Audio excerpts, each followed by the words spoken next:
Et si je vous disais que le secret de la réussite et du bonheur n'est pas la force, ni même l'intelligence, mais la patience? Aujourd'hui, laissez-moi vous raconter une histoire.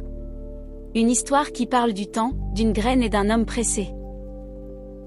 Il était une fois, dans un petit village entouré de collines et de rivières, un jeune homme nommé Elias. Elias rêvait d'une vie grandiose. Il voulait réussir vite, devenir riche, être admiré, aimé, respecté. Mais à chaque fois qu'il semait un projet, il l'abandonnait dès qu'il ne voyait pas de résultats immédiats. Dans son cœur, brûlait une soif d'aller vite, mais jamais la patience de bâtir. Un matin, alors qu'il errait près du marché, il croisa un vieil homme à la barbe blanche, connu dans le village pour sa sagesse. Le vieillard observait Elias depuis longtemps et lui dit doucement: « Je vois ton impatience, jeune homme. Tu veux les fruits sans accepter le temps de la récolte. Prends cette graine. Plante-la. Arrose-la. Et surtout, attends. Si tu respectes ce processus, tu apprendras la plus grande leçon de ta vie. » Elias, intrigué, prit la graine. Elle était minuscule, insignifiante, presque ridicule. Mais il obéit. Il la planta dans un coin de son jardin, l'arrosa avec soin, puis s'assit, les yeux fixés sur la terre, comme s'il espérait voir surgir une tige le jour même. 3 jours passèrent. Rien. 1 semaine. Toujours rien.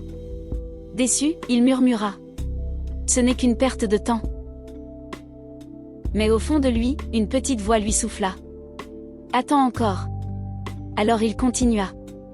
Chaque matin, il se levait pour arroser la terre, chaque soir il vérifiait si quelque chose avait changé. Mais la terre restait silencieuse, immobile. 1 mois passa. 2. 6. Rien. Les villageois commencèrent à se moquer de lui. « Regarde Elias. Il parle à la terre comme à un enfant, mais sa graine est morte. Il croit qu'il cultive un arbre, il ne fait que cultiver du vent. » Les rires résonnaient, mais Elias persista. Les années s'écoulèrent. 1 an. 2 ans. 3 ans. Toujours pas la moindre pousse. Il doutait, il faiblissait.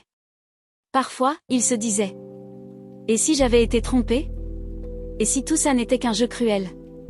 Mais malgré tout, chaque matin, il arrosait sa terre. Par habitude. Parfois.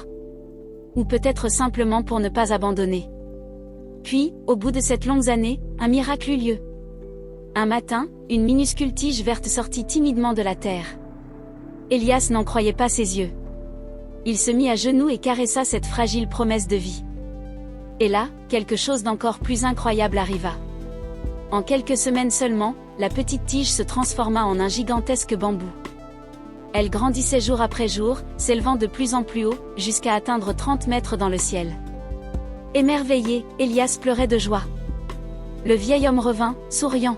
« Elias, comprends ceci, ton bambou n'a pas grandi en quelques semaines. Pendant ces 7 années, il travaillait en silence sous la terre.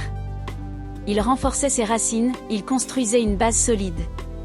Car sans racines profondes, il n'aurait jamais pu atteindre de telle hauteur. » Alors Elias comprit enfin, la patience n'était pas une perte de temps, c'était une préparation. Dans la vie, nos rêves ressemblent au bambou. On croit que rien ne se passe, mais sous la surface, les racines se construisent. Chaque effort, chaque jour d'attente, chaque sacrifice prépare le terrain pour un futur plus grand que nous n'imaginons. La réussite n'est jamais immédiate, elle se construit dans le silence, dans la constance et dans la patience. Ne cesse jamais d'arroser tes rêves. Car un jour, eux aussi, pousseront vers le ciel. Si cette histoire vous a inspiré, n'oubliez pas de donner une pouce bleu, de vous abonner et de partager cette vidéo pour que d'autres comprennent que le temps n'est pas un ennemi, mais un allié. À très vite pour un nouveau conte inspirant.